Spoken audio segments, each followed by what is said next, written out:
Hi everyone, इस video में हम आईएफओए का CS1 पेपर बी का सॉल्यूशन डिस्कस कर रहे हैं फॉर अप्रैल 2022 अटेम्प्ट।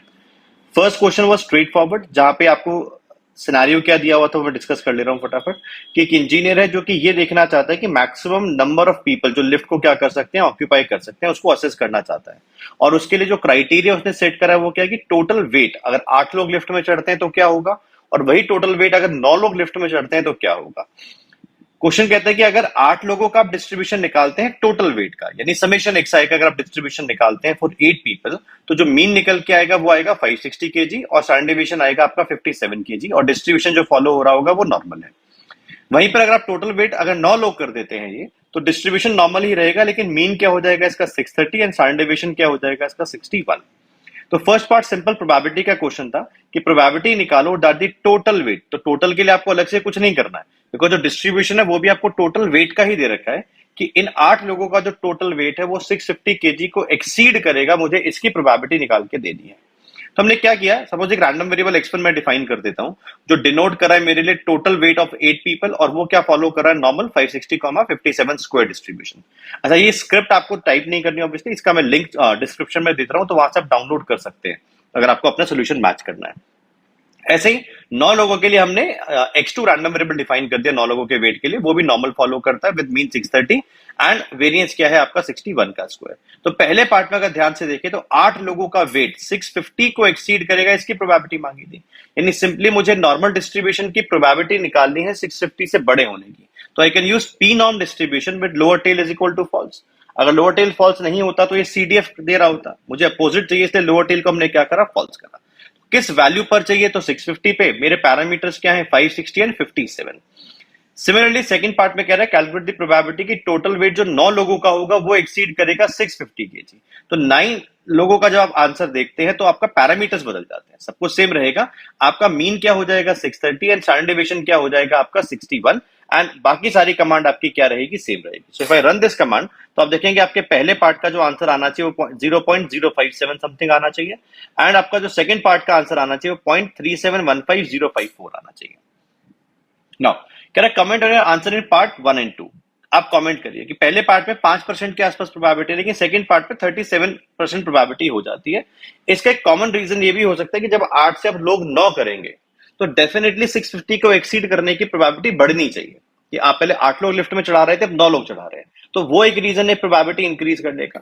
दूसरा रीजन है कि डिस्ट्रीब्यूशन को भी अगर हम एनालाइज करें तो जो वैल्यू है 650 अभी वो मीन के काफी क्लोज है, तो जो एरिया हम कवर कर रहे होंगे वो काफी ज्यादा एरिया कवर कर रहे होंगे। If you remember the shape of normal distribution, तो आप क्या देखते हैं भाई, मीन से बहुत थोड़ा राइट में आपकी वैल्यू है, मीन 630 आपका मिड पॉइंट है, उसके राइट में थोड़ी सी वैल्यू है, तो एरिया जो आप कवर कर रहे होंगे that is very large area as compare to जो एरिया आप ऊपर कवर कर रहे हैं, क्योंकि तब मीन में और इस वैल्यू में डिफरेंस क्या है, काफी ज्यादा है। 560 आपका मीन था और 650 से बड़ा वैल्यू आप क्या करना चाह रहे थे, देखना चाह रहे थे।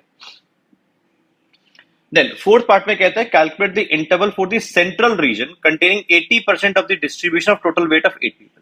यानी मुझे सेंट्रल 80% वैल्यू चाहिए, यानी एक पॉइंट ऐसा चाहिए जिससे बड़ा एरिया 10% हो, और एक पॉइंट ऐसा लेफ्ट में चाहिए जिससे छोटा एरिया क्या हो आपका 10% हो, तभी आपका सेंट्रलाइज एरिया क्या बनेगा, 80% बनेगा। तो हमने क्यू नॉर्म यूज करा विद परसेंटाइल की वैल्यू 10% एंड 90%। अगर आप इसको रन करते हैं तो यू विल सी 486 है, इसको आप वेरीफाई भी कर सकते हैं कि अगर मैं सपोज यही पी नॉर्म यूज करता हूं, सॉरी ऊपर वाले पैरामीटर्स के साथ, और से मेरा इनपुट अब 650 होने की बजाय दैट इज 486.9516 जो वैल्यू है, एंड लोअर टेल को हम ट्रू रखेंगे, क्योंकि मैं 486 से छोटा एरिया कैलकुलेट क्या करना चाहता हूं, करना ये एरिया दिखना चाहता हूं, तो आप देखोगे 10% एरिया आता है। सिमिलरली अगर आप एरिया चाहते हो से 633, इसको कॉपी कर लो, एंड से कमांड में कॉपी कर देता हूं ऊपर वाली पहले एक बार,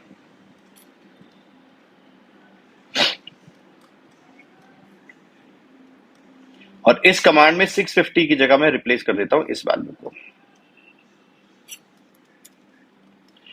और आप देखेंगे इससे बड़ा एरिया भी कितना आ रहा है आपका, वही अप्रोक्सीमेटली 10% आ रहा है। तो ये दो वैल्यूज हैं जिनके बीच में सेंट्रल 80% एरिया क्या करता होगा, आपका लाई करता होगा। फिर कहता है कि अगर हम ऐसा मान लेते हैं कि टोटल वेट जो 8 लोगों का है वो नॉर्मल ना फॉलो करने की बजाय क्या फॉलो करेगा, gamma with parameters alpha is equal to this, lambda is equal to this, तो कह रहा अब सेंट्रल 80% रीजन आप निकाल के दीजिए। तो कमांड तो एग्जैक्टली सेम रहेगी, जो काम पहले क्यू नॉर्म से किया था वो क्यू गामा से कर रहे होंगे आप, और पैरामीटर्स किसके यूज कर रहे होंगे आप, गामा के यूज कर रहे होंगे। तो अब जो वैल्यू आती है वो 488 एंड 634 आती है। अगर आप देखेंगे वैल्यू काफी क्या है, क्लोज है। अगर वैल्यू देखें तो पुराने के कंपैरिजन में काफी क्लोज आपका आंसर आ रहा है निकल के, जिसके बेसिस पर आपको कमेंट भी करना है।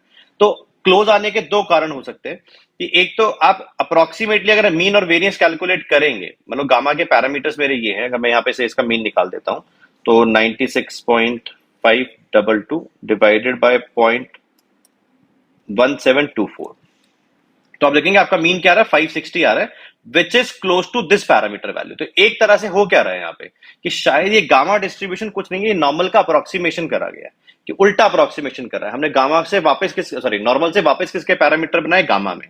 तो इस गामा से अगर आप वापस नॉर्मल जाएंगे तो शायद आपको जो मीन और वेरियंस दिखाई देगा वो इसके क्लोज दिखाई देगा। दिस इज द रीजन कि हमारा जो 80% सेंट्रल एरिया आ रहा है वो पहले केस में दूसरे केस में काफी सिमिलर दिखाई देता है।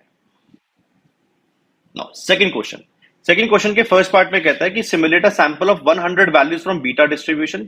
एक पैरामीटर 3 है, दूसरा पैरामीटर 1 है, और जो सीड आपको यूज करना है वो 1 2 3 4 5 यूज करना है। तो सिंपल सी कमांड है, आप आर बीटा से आंसर निकाल सकते हैं। This is the command. पहले आप सीड सेट करेंगे, let me run this command, and then r beta के थ्रू आप क्या करेंगे, अपने नंबर सिमुलेट करेंगे। तो you can verify your answer कि लास्ट वैल्यू मेरी 0.603717 आ रही है, वहीं फर्स्ट वैल्यू 0.886 निकल के आ रही है।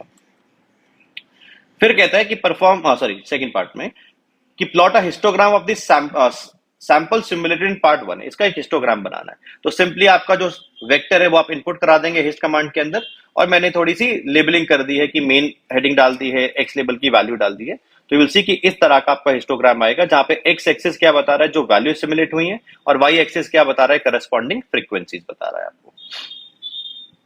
फिर कहता है comment on the shape of the histogram produce in part 1b। तो मैंने इसके लिए क्या करा, एक बार ना जनरली बीटा डिस्ट्रीब्यूशन की शेप एनालाइज करने की कोशिश करी कि मेरे इनपुट वैल्यूज अगर मैं बीटा में क्या करता हूं, 0 से लेकर 1 के बीच के नंबर विद गैप ऑफ 0.001, और उसके थ्रू मैं बीटा का पीडीएफ इवैल्यूएट करता हूं for parameters 3,1। So if I look at the shape of this distribution, आप क्या देख रहे हैं कि आपकी वैल्यूज टुवर्ड्स द एंड बढ़ती जा रही है।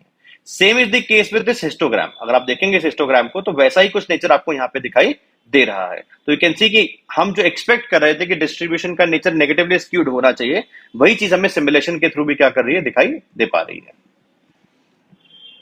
फिर सेकंड के ए पार्ट में कहता है perform 1000 repetition of the simulation in part 1 है। यानी जो ये सिमुलेशन जो आपने एक बार करी थी, अब इसे 1000 बार करेंगे आप।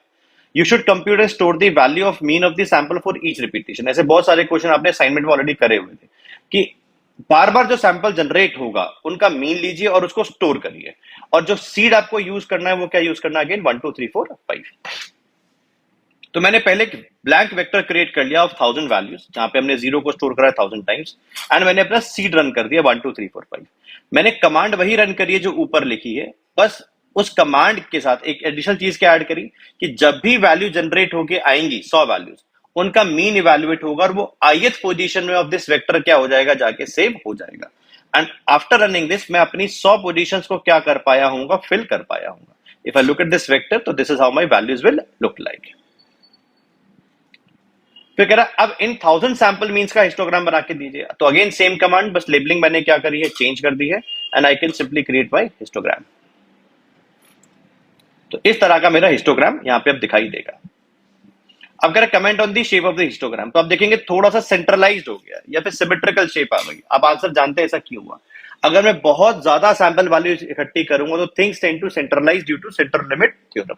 दिस इज द रीजन जो चीजें नेगेटिवली स्क्यूड थी, जैसे मैंने 1000 वैल्यूज इकट्ठी करी उनकी, आई कैन सी एक सिमेट्रिकल शेप मुझे यहाँ पे देखने को मिल रही है। फिर कहता है रिमेनिंग पार्ट ऑफ क्वेश्चन में आपको y वेक्टर के अंदर सेव करनी है ये सारी value. This is sample of I think 8 values. Late me run this, मैंने ऑलरेडी कॉपी करा हुआ है। तो y के अंदर 10 वैल्यूज का एक सैंपल है, और फिर कह रहे determine the 90% confidence interval for the population mean of these data स्टेटिंग any assumptions that you make.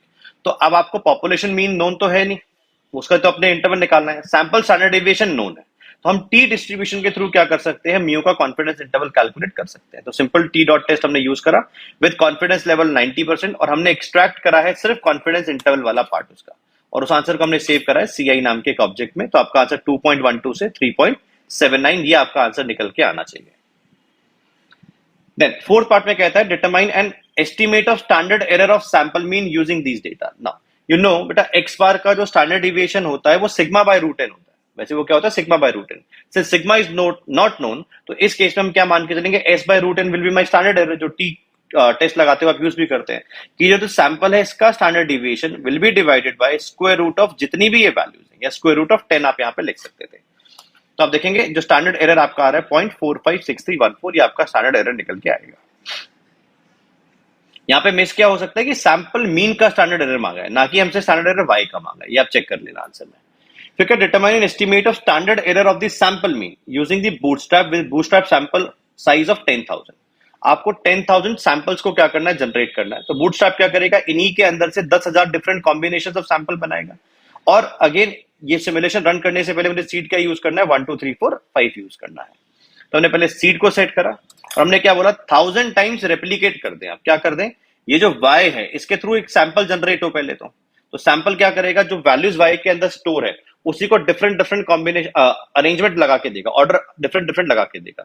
Replace को मुझे ऑब्वियसली क्या करना है ट्रू करना है क्योंकि मैं बार बार उन वैल्यूज को यूज करना चाहता हूं. तो जो भी सैंपल जनरेट हो उसका क्या इवैल्यूएट हो मीन और ये चीज रेप्लिकेट हो कितनी बार 10,000 बार क्या आपकी रेप्लिकेट हो जाए. जब आप इस s का स्टैंडर्ड डिविएशन या स्टैंडर्ड एरर आपसे क्या कर रहा है फाइनली इवैल्यूएट करने को बोला गया दैट इज 0.4318923. फिर कहते हैं determine a bootstrap 90% confidence interval for the population mean of Y data using the same bootstrap sample जो आपने ऊपर जनरेट किया था. तो once you have sample with you sample के थ्रू मुझे करना है 95% कॉन्फिडेंस इंटरवल तो I can use the quantile function. तो मुझे सेंट्रल 95% चाहिए तो लोअर क्वार्टाइल क्या कर दिया मैंने 5% और अपर क्वांटाइल क्या कर दिया मैंने 0.95. तो यू कैन सी आपके पास एक इंटरवल यहाँ पे कैलकुलेट होके आ जाएगा. फिर कह रहा है comment on the two confidence interval produce in part 3 and 6A. तो आपका पहले जो कॉन्फिडेंस इंटरवल निकला था वो निकला था 2.12 से 3.79 और यहाँ निकला 2.27 से 3.69. They are very similar and the reason आप एक चीज ये देखेंगे जरूर बूटस्ट्रैप में आपका जो कॉन्फिडेंस इंटरवल नैरो हो गया है. तो कमेंट में दे रहा हूं यहाँ पे कि we can see that bootstrap both the confidence intervals are almost similar but जो बूटस्ट्रैप की विड्थ है वो क्या है कम है एज कंपेयर टू जो हमने टी टेस्ट के थ्रू कॉन्फिडेंस इंटरवल निकाला था उसको देखते हैं. तो उसका रीजन क्या है कि बूटस्ट्रैप ने उस पर्टिकुलर सैंपल में से ही 10,000 आइटरेशंस जनरेट करे which is a very large number. This is the reason variability बहुत गिर जाएगी and you will be getting a narrow interval. Next हम थर्ड क्वेश्चन देख रहे हैं. थर्ड में कहता है कि अगर आपके पास एक सैंपल है 10,000 कार इंश्योरेंस पॉलिसीज का sold to drivers who have had driving license for no more than 5 years और इस डेटा को आपको car insurance dot r data file में आपको ऑलरेडी दिया गया था और यहाँ पर जो डेटा है उसको एक्सप्लेन भी करा गया है कि एज एक फैक्टर है जिसको हमने 0 या 1 वैल्यू दिए ऑन दी बेसिस कि वो ड्राइवर यंग है या वो ड्राइवर क्या है आपका ओल्ड है. यानी 0 अगर किसी की एज है तो इसका मतलब है कि वो यंग होगा. 1 अगर लिखा है एज के सामने तो वो क्या है ओल्ड है. LY का मतलब है the number of years the policy holder has had a driving license before the start of the current year. कितने साल से उसके पास ड्राइविंग लाइसेंस था. NCD बताता है the number of years the policy holder had no claims. कितने इस साल से पहले जब हम देख रहे हैं साल से पहले कितने ऐसे साल थे जहां पर उसने कोई क्लेम नहीं लिया था. एंड लास्ट बताता है द नंबर ऑफ क्लेम्स जो उसने करंट ईयर में क्या करे हैं सबमिट करें. ये डेटा आपको ऑलरेडी दे रखा है. It has been suggested driver belonging to the old age category have more years of no claim discount than the young driver. कि old age वाले क्या है उनके पास ऐसे बहुत सारे साल हैं जहां उन्होंने क्लेम नहीं करा है. ये ऐसा सजेस्ट करा जा रहा है. तो पहले पार्ट में कहता है क्वेश्चन के plot 2 histograms for the number of years with no claim discount.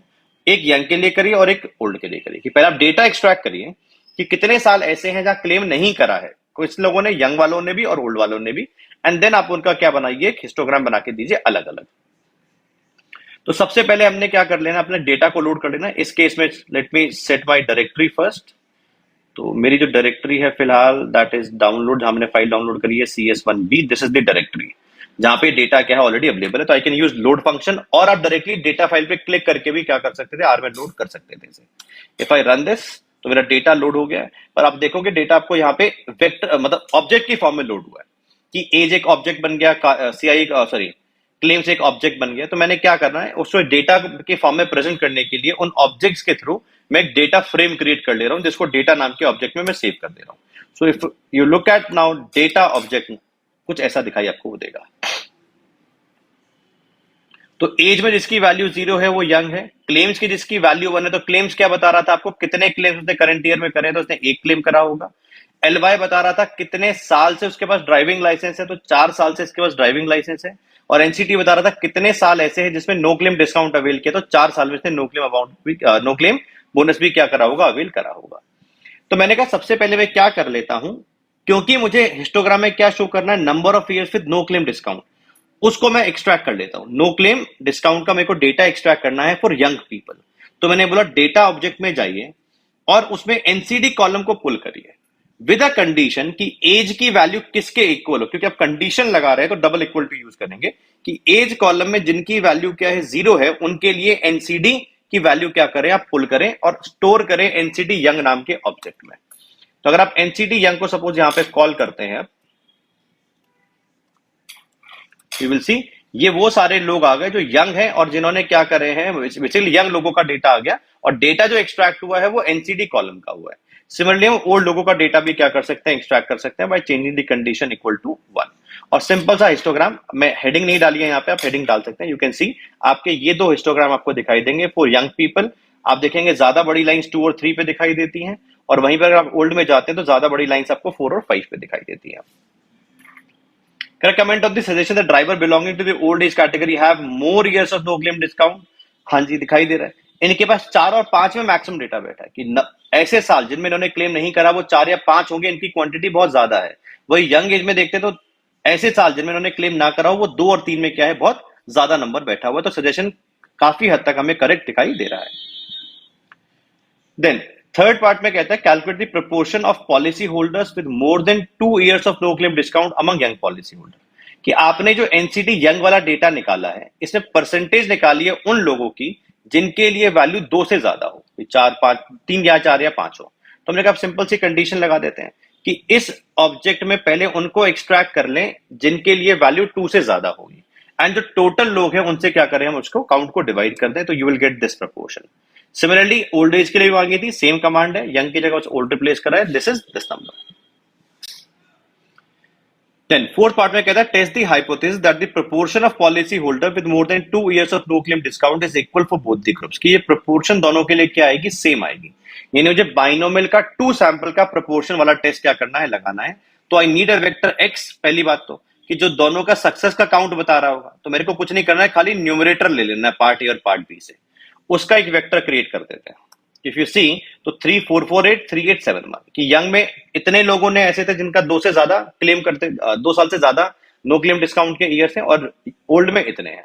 और टोटल लोग कितने हैं, एक वेक्टर मैंने उसका बना लिया। एन को अगर आप देखेंगे तो 6011 and 3989 and then I simply use the proportional test जो हम लगाते हैं with correct correction is equal to false. तो आपका जो कॉन्फिडेंस इंटरवल आना चाहिए वो इस तरह का निकल के आना चाहिए और पी वैल्यू क्या है, बहुत छोटा नंबर आपका निकल के आ रहा है। तो हमने रीजन क्या दिया कि जो 95% कॉन्फिडेंस इंटरवल इसके अंदर 0 लाए नहीं करता है, और क्योंकि 0 लाए नहीं करता है तो we have sufficient evidence to reject H naught P1 is equal to P2। Correct analyst है जो अज्यूम करता है number of claims per year has a Poisson distribution. The analyst wishes to fit a GLM to observe the claim amount using age LY NCD. यानी वो model करना चाहता है claims को और इनपुट में किसको यूज करना चाहता है, एज एलवाई और एलसीडी को। कह रहा है fit a GLM to the claim amount with age LY NCD is the main effect. Please ध्यान रखना आपको एज अ मेन इफेक्ट क्या करना है, इनको यूज करना है। और उससे पहले एक बात और बता दी गई थी कि डिस्ट्रीब्यूशन जो यूज करना है वो कौन सा यूज करना है, पॉइजन। तो I can use GLM function, main factor LY है, एनसीडी है और एज है, और फैमिली हम क्या यूज कर रहे हैं, पॉइजन, और मॉडल किसको कर रहे हैं, क्लेम को। तो I can simply use this command. और अगर आप समरी रन करना चाहे तो मॉडल की समरी आप यहाँ पे देख सकते हैं, हालांकि मांगी नहीं है, आप चाहो तो मॉडल की समरी दे सकते हो। फिर वो कहता है आगे to simplify the integration of the model into business purposes and insurer wishes to use only models with at most 2 explanatory variable, कि वो 2 ही रखना चाहता है और आप डिटरमाइन करिए कौन से वो 2 होने चाहिए। वैसे अगर आप यहाँ पे समरी रन करेंगे तो यू विल सी आपको एलवाई और एनसीडी ये ज्यादा सिग्निफिकेंट दिखाई दे रहे हैं। एलवाई और एनसीडी ये दोनों क्या है, आपके सिग्निफिकेंट पैरामीटर्स हैं, तो इनको रखना चाहिए, सॉरी सिग्निफिकेंट फैक्टर्स हैं।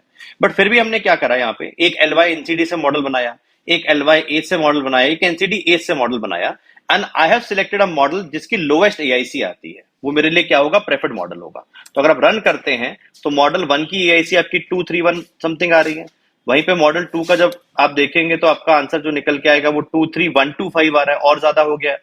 और आप एनसीडी और एज को देखते तो आप देखेंगे आपका आंसर और बड़ा हो गया। तो एल वाई और एनसीडी ये दो वो फैक्टर्स हो सकते हैं जो हम रखें, और वो चीज आपको यहां से भी दिखाई दे रही थी कि एल वाई एनसीडी दोनों क्या थे, आपके सिग्निफिकेंट कोवेरिएट्स थे। Correct comment on the comparison of the fit of the model in part 4 and 5। अब कमेंट आप क्या करेंगे भैया, तो कंपैरिजन कर लेते हैं दोनों मॉडल का। अगर हम कंपेयर करें तो हम अनोवा के थ्रू इनको कंपेयर कर सकते हैं, एंड यू कैन सी कि आपका जो पी वैल्यू आ रही है वो क्या आ रहा है, बहुत बड़ा नंबर निकल के आ रहा है। तो as compare to model model जो हमने मॉडल ऊपर बनाया था तीनों को यूज करके, जो आपका मॉडल 1 है that is giving you a more accurate output, या उसका स्टैंडर्ड डिविएशन क्या है, उसका डिविएंस क्या है, काफी लो है। तो वी विल प्रेफर कौन सा मॉडल, मॉडल 1 को हम यहाँ पे क्या कर रहे होंगे, प्रेफर कर रहे होंगे। Last question was straightforward question of EBCT, जहां पे आपको दोनों का डेटा दिया हुआ था। तो इसमें ज्यादा कुछ डिस्कस करने को है नहीं, बिकॉज आपको डायरेक्टली कोड्स को क्या करना था, यूज करना था सिर्फ। तो आप इसमें अगर सीधा आप आंसर्स को देख लेंगे तो you will get to know, क्योंकि मैंने कुछ भी नहीं करा, आप exactly copied the code from the books. हाँ, बस ये जरूर चीज थी कि जो डेटा आपने लोड करा होगा उसको मैट्रिक्स फॉर्म में आप कन्वर्ट कर सकते थे पहले, जो मैं यहाँ रन करके दिखा दे रहा हूँ कि क्लेम्स मैट्रिक्स को मैट्रिक्स के फॉर्म में कर दिया और पॉलिसीज को भी अपने मैट्रिक्स की फॉर्म में कर दिया। एक को नाम दिया डेटा और दूसरे को क्या नाम दिया हमने, volume. And then I simply use the EBCT का कोड जो आप पढ़ते आ रहे थे। हाँ, लास्ट पार्ट में जरूर जब मैं आपको दिखा देता हूँ करके कि एक्सपेक्टेड क्लेम अमाउंट निकालिए फॉर ईच इंश्योरर। तो आपने क्या करा, पहले एक प्रोजेक्टेड वैल्यू निकाली होगी क्लेम्स की। अगर मैं सारा कोड एक बार रन कर देता हूं यहां से, रन दिस, तो आपके पास जेड का वेक्टर बन के आ जाएगा। आपके पास जेड की कितनी वैल्यूज आ गई, 4 वैल्यूज आ गई हैं। तो आप हर साल के लिए क्या कर सकते हैं, हर केस के लिए क्या कर सकते हैं, हर इंश्योरर के लिए प्रोजेक्टेड नंबर ऑफ क्लेम्स निकाल सकते हैं। तो this is your expected number of claims जो आप देख पा रहे हैं। नंबर ऑफ पॉलिसीज का वेक्टर क्वेश्चन ने आपको दिया था, वो बनाया। तो मेरे एक्सपेक्टेड क्लेम क्या होंगे, claims multiplied by policy count.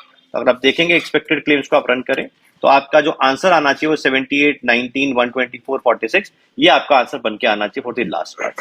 So this cover the solution. I hope आपका एग्जाम बहुत अच्छा गया और इसके बेसिस ऑफ असेस कर पाए कि आप कितना स्कोर कर सकते हैं in paper B of CS1। Thank you.